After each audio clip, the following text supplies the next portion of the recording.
Hello everyone, welcome to part 2 of how we manage the manes and tails. If you watched our previous video, you would have seen how we do up their tails with the tail bags in order to keep their tails nice and healthy and growing and not getting snagged on anything for shows. Today we're going to show you the manes. So again, we have Mouse back. She's probably one of the nicest examples. So you can see how nice her mane is. It's starting to work its way down her shoulder, which is kind of what we want in these reiner types.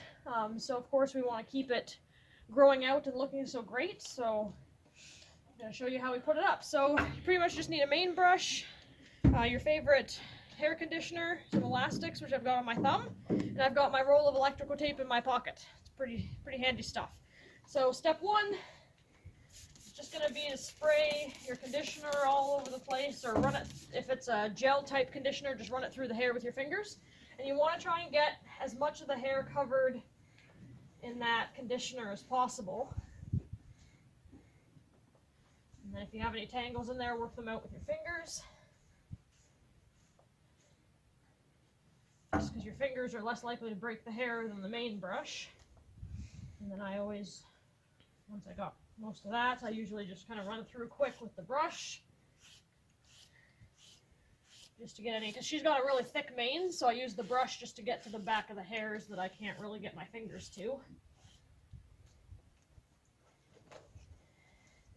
And then you're going to take a segment of hair, and the thicker their mane is, the smaller segments you want to do. And we're basically going to French braid it like we do with all the tails, or how you would generally braid a mane. I'm going to try and get that first one as close to the top of her neck as possible, but I'm going to leave that top one a little bit loose. Or the first 2 kind of passes are a little bit loose.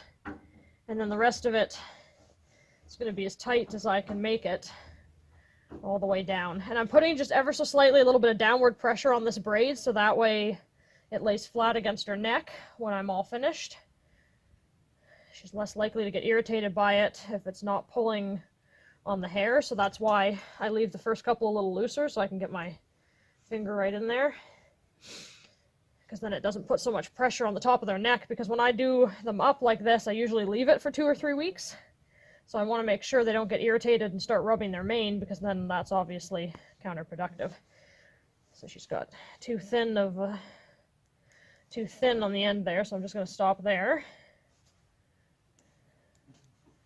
Do this elastic around as many times as I can get it before it's tight.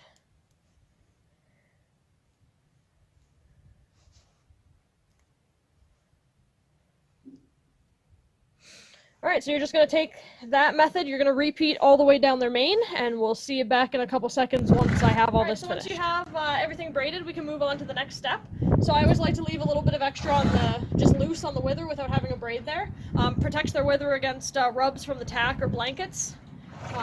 Just that little bit of extra protection for them. So what we're going to do is similar to the tails.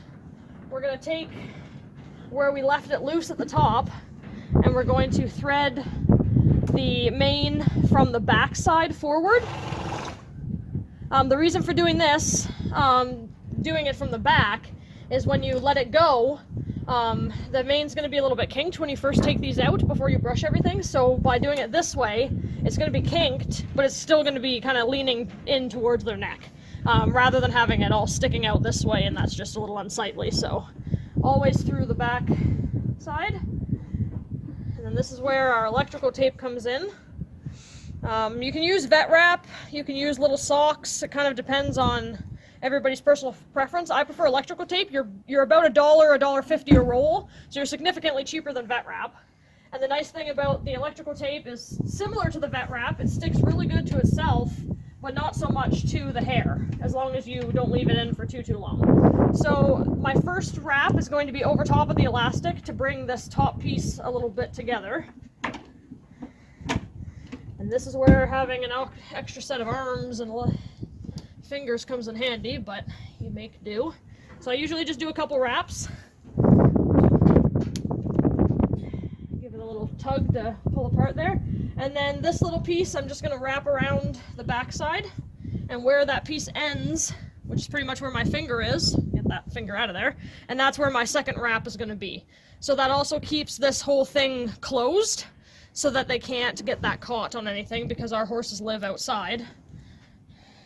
And that particular wrap I'm going to pull pretty tight with the tape to make sure that that's all closed.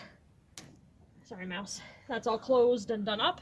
And then, of course, just that little tail from the electrical tape, just make sure it's down. And that's how we do it. So that'll be good to stay like that for about 2-3 weeks, depending on the weather, depending on the horse. All these little bits, of course, don't end up in the braid, but that's fine because they'll grow out over time. And then usually once it gets pretty scruffy, or the braids seem to have loosened up, or the tape starts cracking and falling off, is usually when I start taking everything out and redoing it. So you pretty much just do that, fold everything back all the way along, just kind of stick it through that loose part of the braid. And you're going to do that all along the mane, and that'll be that.